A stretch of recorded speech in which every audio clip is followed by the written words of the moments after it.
Hi friends, welcome to Jasmith channel. இன்றைக்கி நாம் அழகு அழகு சீரியலோட இன்றைக்கி எபிசோடு என்னென்னு வாங்க பார்க்கலாம்.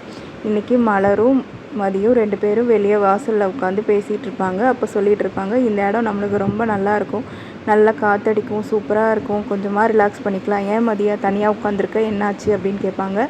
இல்லை ஒன்றும் இல்லை அக்கா, நான் சும்மா தான் உட்காந்துருக்கேன் சரின்னு சொல்லிட்டு பேசிகிட்டு இருப்பாங்க. அப்போது மலர் சொல்லுவாங்க, இந்த மாதிரி நான் உங்ககிட்ட ஒன்று சொல்லணும், நீ இன்னும் தப்பாக நினச்சிக்காத, நானும் இதை பற்றியே பேசுகிறேன்னு என் மேலே எதுவும் கோவப்படாத அப்படின்னு சொல்லிட்டு, சுரேஷ் ரொம்ப நல்ல பையன், அவன் வேலைக்கு நீ ஏதாவது ஏற்பாடு பண்ணு அப்படின்னு சொல்லும் போது மதி அதை ரெஃப்யூஸ் பண்ணிடுவாங்க. ஏன்னா மதிக்கு அந்த விஷயத்தை பற்றி பேசுகிறது பிடிக்கல.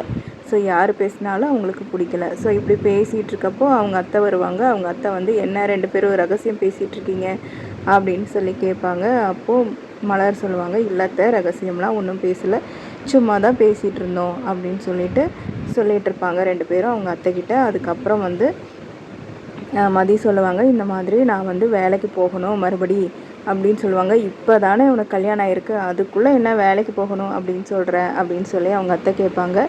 இல்லை நான் ரொம்ப நாள் லீவ்லாம் சொல்லலை, கல்யாணத்துக்கெல்லாம் லீவெல்லாம் போடலை, சும்மா கல்யாணம் ஆயிடுச்சு சடனாக ஆனனால, ஸோ அதனால் நான் கண்டிப்பாக வேலைக்கு போய் தான் ஆகணும் அப்படின்னு சொல்லுவாங்க. உடனே அவங்க அத்தை சொல்லுவாங்க, இன்னும் நம்ம நிறைய கோயில் குளம்லாம் போக வேண்டியது இருக்குது, அதுக்குள்ளே நீ வேலைக்கு போகிறேங்கிற, சரி இரு மாமா கிட்ட பேசிட்டு சொல்கிறேன் அப்படின்னு சொல்லுவாங்க.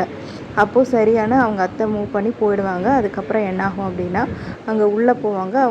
அவங்க மாமா ஹால்லே அந்த சோஃபாவில் படுத்திருப்பார். உடனே அவங்க அத்தை போய் சொல்லுவாங்க, இந்த மாதிரி மதி வேலைக்கு போகணும்னு சொல்கிறா, காலேஜுக்கு போகணும்னு சொல்கிறான் அப்படின்னு சொல்லுவாங்க. காலேஜுக்கு போகணும்னு சொன்னோன்னே அவங்க மாமனார் என்ன நினச்சிருவாருன்னா, இந்த பொண்ணு நீ தான் படித்து முடிச்சிட்டியேம்மா, அப்புறம் எதுக்குமா திருப்பி காலேஜுக்கு போகிற அப்படின்னு கேட்பாரு.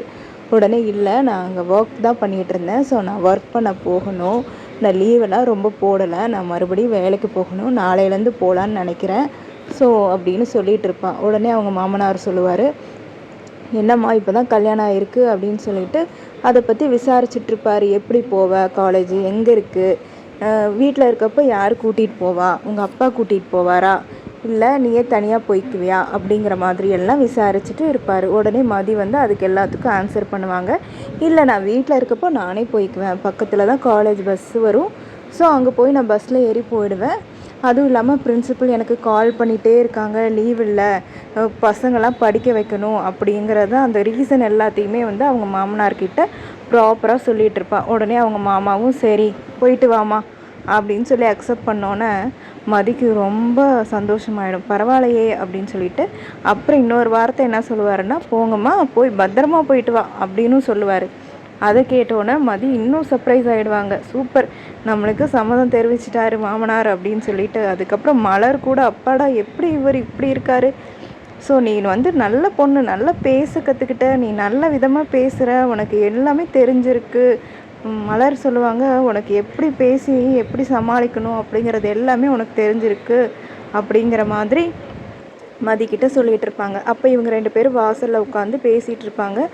அப்போ கரெக்டாக சுரேஷும் அவங்க ஹஸ்பண்ட், மலரோட ஹஸ்பண்ட் அதாவது பாக்கியராஜும் பைக்கில் வந்துட்டுருப்பாங்க. அவங்க 2 பேரும் என்னென்னா ஒரு கான்வர்சேஷன். ஸோ ஆல்ரெடி அவங்க என்ன பண்ணாங்க, ஹோட்டலில் போய் சாப்பிட்டுட்டு பாக்கியராஜ் சுரேஷ்க்கு சில அட்வைஸ் எல்லாம் பண்ணிகிட்ருப்பார். இந்த மாதிரி மலர் நல்ல பொண்ணு தான், மதி நல்ல பொண்ணு தான், அவங்க கூட பேசு, கொஞ்சம் பேசி பழகிப்பார், நீ நினைக்கிற மாதிரிலாம் கிடையாது, அந்த பொண்ணு நல்ல பொண்ணு, உன்னோட முரட்டுத்தனத்தெல்லாம் கொஞ்சம் இறக்கி வச்சுட்டு நீ அந்த பொண்ணுக்கிட்ட நல்லா பேசி பழகிப்பார் அப்படின்னு சொல்லுவாங்க. உடனே சுரேஷ் அப்படியே திங்க் பண்ணிகிட்டே வருவார். வீட்டுக்கு வந்தோடனே கரெக்டாக மலரும் மதியம் உட்காந்துருப்பாங்க வாசலில். ஆமாம், எங்கே போயிட்டு வரீங்க, ஏன் இவ்வளோ நேரம் ஆகுது அப்படின்னு சொல்லிட்டு மலர் கேட்டுட்ருப்பா. சரி வாங்க சாப்பிடலான்னு கூப்பிடும்போது, இல்லை மலர் நாங்கள் சாப்பிட்டுட்டு வந்துட்டோம் அப்படின்னு சொன்னோடனே மலருக்கு சரியான கோவம் வந்துடும். என்னது, நான் சமைச்சு வச்சுட்டு உங்களுக்காக காத்துக்கிட்டு இருப்பேன், நீங்கள் ஹாயாக வெளியே சாப்பிட்டுட்டு வருவீங்களா அப்படின்னு சொல்லிட்டு ஷவுட் பண்ணுவாள். உடனே பாக்கியராஜ் இருந்துட்டு சரி நான் போய் அவளை சமாதானப்படுத்துகிறேன் அப்படின்னு சொல்லிட்டு உள்ளே போயிடுவார். அப்புறம் பார்த்திங்கன்னா சுரேஷ்க்கு எல்லாம் ஞாபகம் வரும். சரி அண்ணா என்ன சொன்னார், இவகிட்ட பேசி பழக சொன்னார்ல, சரி கொஞ்சமாக பேசி தான் பார்ப்போமே அப்படின்னு சொல்லிட்டு பேச ஆரம்பிப்பார். 2 பேரும் ஃபஸ்ட்டு பார்த்துக்குவாங்க. அதுக்கப்புறமா பேச ஆரம்பிப்பாங்க. சுரேஷ்க்கு என்ன பேசுகிறதுனே தெரியாது, சும்மா ஸ்டார்ட் பண்ணுவார். உன் பேர் என்ன அப்படின்னு கேட்கும்போது மதி கொஞ்சம் யோசிப்பாங்க, என்ன என் பேர் கூட தெரியாதா அவங்களுக்கு அப்படின்னு சொல்லிட்டு. அதுக்கப்புறம் அப்படியே சிரித்து பேசிகிட்டு இருப்பாங்க. என்ன நடந்தது, என்ன காரணத்தினால அன்னைக்கு அவர் வந்து ஷவுட் பண்ணார், அது எல்லாத்தையும் சொல்லிகிட்டு இருப்பாங்க. அதோட இன்றைக்கான எபிசோட் முடியுது. தேங்க்யூ ஃபார் வாட்சிங்.